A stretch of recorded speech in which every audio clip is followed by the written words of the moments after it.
Hey everyone, welcome to the show. Today we're going to be talking about the digital nomad lifestyle. Before I start, I'm going to jump on my soapbox on this topic because there's some misinformation or lack of information being spread about this. And here's my viewpoint about it. I think it's a really cool idea for guys and girls who want to go out there and be digital nomads. But I think what's going on right now is that a lot of people are using this as a way to go to their country of preference for a more adult party lifestyle, I should just say. And the thing about it is, there's no planning, there's no thought process in it. And a lot of you guys are going to end up failing, which I don't want to see. You have to understand there is a lot that has to be put in this lifestyle. And a lot of you guys are going to ignore some stuff and you're going to fall flat in your face.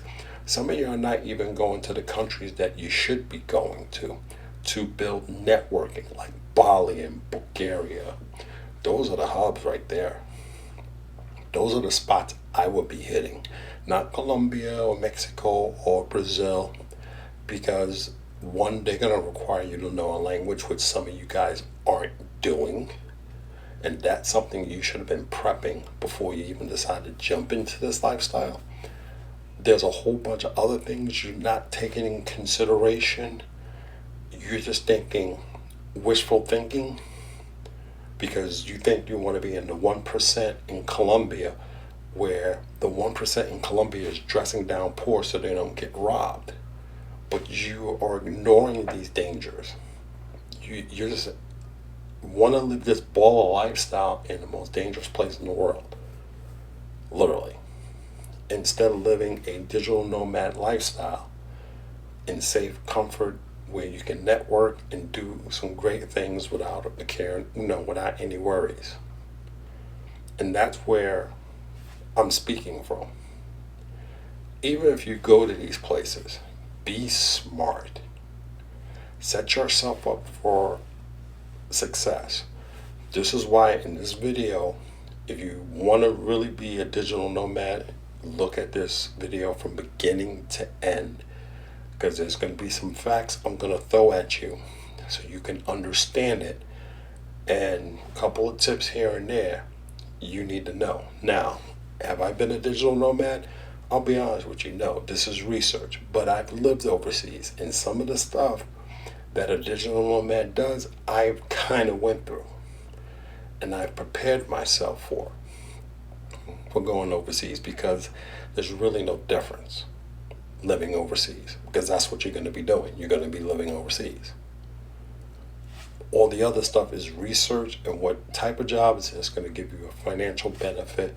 You're going to do this solo, but you gotta go in there eyes open and just look at the whole situation as a whole. And a lot of you guys are going in there blindfolded. So I implore you, look at the video from beginning to end so you can get those tips, okay? And look at these facts so that way you understand what you're getting into, okay? So let's get going. Okay, so basically everybody knows what a digital nomad is, but if you don't, it's basically someone who is working remotely on their own terms. They get to travel to places and still work remote. Pretty basic, okay? But we have to break these numbers down as far as what type of workers these guys are. You're going to have about 18% of these people are transit workers that own their own company, meaning they have their own online business where they're making money. Now, you got to keep something in mind with that, is that these people have started their business early. They started their business back home. They didn't start this on the road. They more than likely started it when they was at home and they wanted to do their own business, and they decided, yeah, I can go on the road with this business and still keep going. So it took them a couple of years before that business started becoming profitable and they could just shoot on the road. The next group of people, 35%, are employed by a business, meaning they're working remotely. So you have the remote workers that the bosses probably said it's okay for you to go overseas and travel and do this or live overseas in a particular country and be able to do your job. It happens, it's great, it's cool, not a big thing. But you have the 28%, it's what I discussed about feast and famine. Those are the freelancers because they're looking for clients to do project work, like web designing or something like that. You get a web design project, you do it, you finish it, you get paid. End of story. Now you gotta search for another project to do. That's where you see a lot of that stuff come from. So it's a mixed bag of people you're gonna be dealing with in this digital nomad community, and you gotta find your way in which one you're gonna fall in. And it's kind of difficult nowadays because with remote work, a lot of companies are scaling back. They want the remote workers back in the office. So remote work is going to be far and few unless you take the ones that offering minimum wage jobs. Okay, now here's the next thing I'm going to talk about is your income. And that's going to be based on a few factors: education, certification, experience. And usually the people who are making the higher end have a lot of experience. That's why they can get a lot of clientele. And I'm talking, when I talk experience, I'm talking years of it. All right? So, as a digital nomad, I'm going to break down the range in this chart. Coming off the street all the way to people with experience, degrees, all that stuff, you're going to be ranging anywhere between 25K to 250K.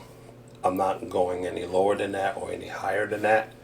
Your average range is going to be 125,000.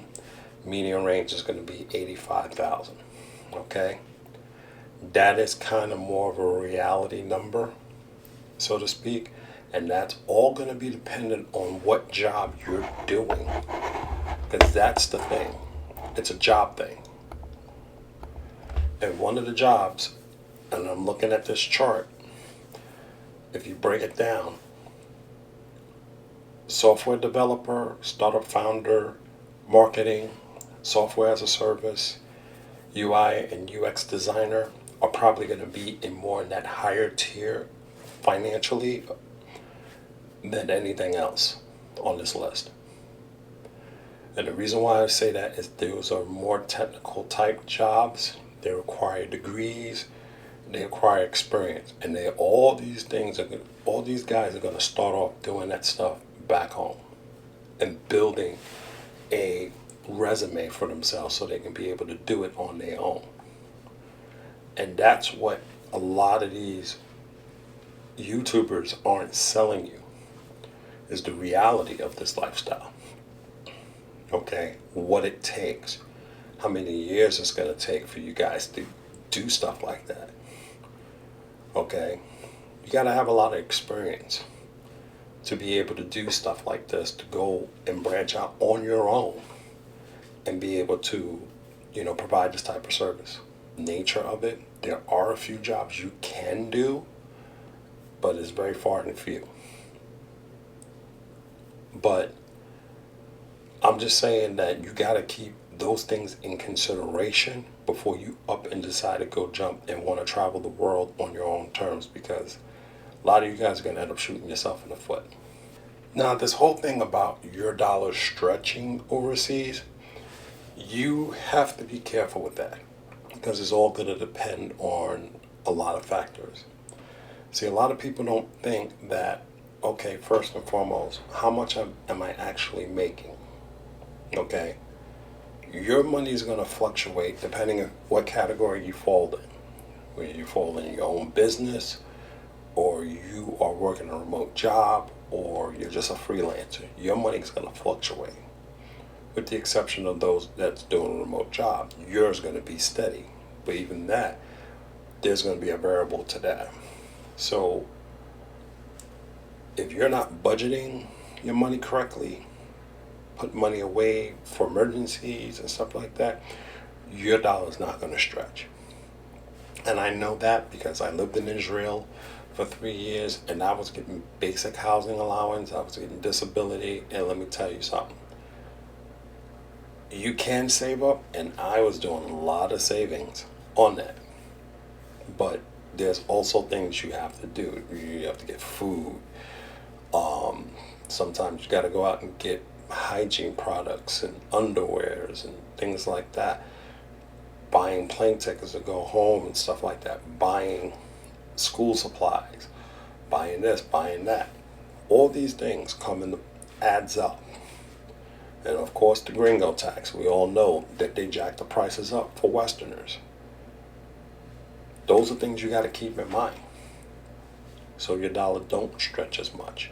Not for remote jobs. If you're taking those little jobs that are like making $15 an hour, you're in a worse shape. Because here's the thing. You're getting taxed overseas. You're getting taxed at home. Because these remote jobs will tax you because they're assuming you're home. Even if you're doing it overseas. They need to tax you based on where you're at home so they can send it to the IRS.